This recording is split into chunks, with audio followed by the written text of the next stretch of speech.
Hello friends, welcome again to my YouTube channel.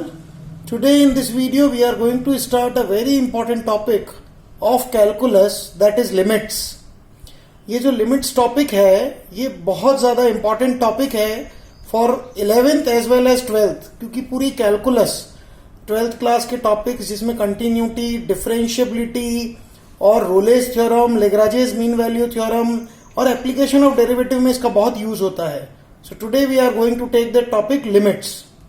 Rajasthan board में limits के ऊपर based और सेंट्रल बोर्ड दोनों में ही लिमिट पे बेस्ड 4 मार्क के क्वेश्चन आते हैं जो कि कॉन्टिन्यूटी डिफरेंशियबिलिटी से रिलेटेड होते हैं.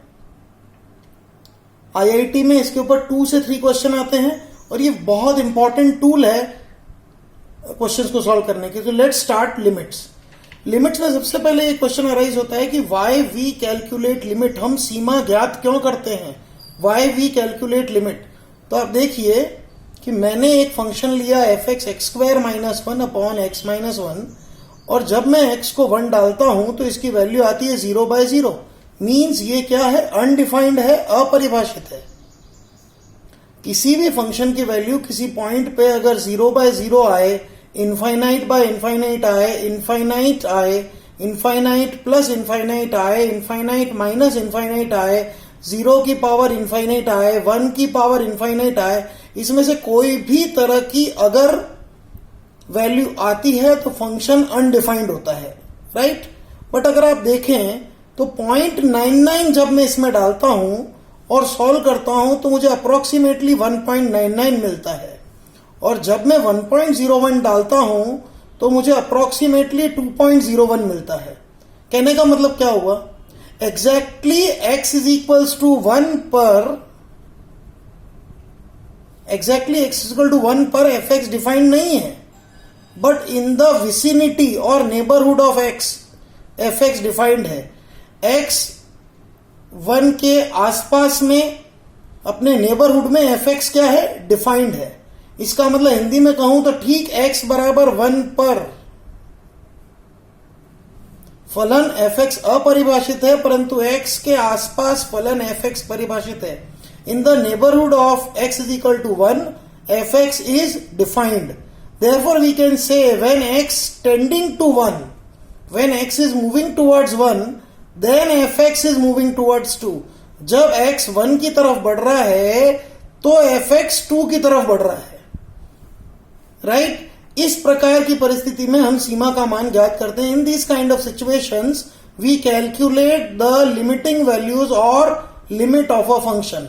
तो मेरा पहला जो क्वेश्चन था कि हम लिमिट्स कैलकुलेट करते ही क्यों हैं. तो इस तरह की पोजीशन जब भी बनेगी कि किसी फंक्शन में कोई वैल्यू डालने पे वो फंक्शन अनडिफाइंड फॉर्म में आएगा तो हम क्या कैलकुलेट करेंगे? हम लिमिट्स कैलकुलेट करेंगे, राइट. अब लिमिट को कैलकुलेट करने के मेथड्स क्या क्या हो सकते हैं? Methods for calculating limits. तो there are 8 different methods which we use, right. First is direct substitution method, सीधी प्रतिस्थापन विधि. जैसे ही सीधी वैल्यू डाल रहे हैं और आंसर में कोई प्रॉब्लम नहीं है, सीधा आंसर हमको मिल रहा है, उसको कहते हैं डायरेक्ट सब्स्टिट्यूशन मेथड. दूसरी होती है फैक्टराइजेशन मेथड, गुणनखंड विधि. जब किसी क्वेश्चन में फैक्टर्स हो रहे हों तो उसको हम कहते हैं गुणनखंड विधि. तीसरी होती है रेशनलाइजेशन मेथड, परिमेयकरण विधि. जब किसी क्वेश्चन में स्क्वायर रूट आ रहा हो और रेशनलाइजेशन हो रहा हो वहां ये मेथड यूज करेंगे. 4th नंबर पे होती है सब्स्टिट्यूशन मेथड, प्रतिस्थापन विधि. 5th नंबर पे होती है एक्सपांशन मेथड, प्रसार विधि. 6th नंबर पे आई LHL RHL method, left hand limit, right hand limit और दाईं सीमा बाईं सीमा विधि. 7th नंबर पे आता है लॉगरिथमिक मेथड, लघुगणकीय विधि. और 8th नंबर पे आता है DL hospital rule, DL hospital नियम. ये सारी मेथड्स को हम बहुत डिटेल में हमारे नेक्स्ट वीडियोस में देखेंगे. तो आज मैं आपको बताना चाह रहा था कि हमने ये सीखा कि हम लिमिट कैलकुलेट क्यों करते हैं, क्या जरूरत होती है लिमिट को कैलकुलेट करने की, और लिमिट्स को कैलकुलेट करने के मेथड्स क्या क्या होते हैं. हमारे नेक्स्ट वीडियो में हम 1 by 1 हर एक मेथड को लेंगे. Thank you. Have a great day ahead.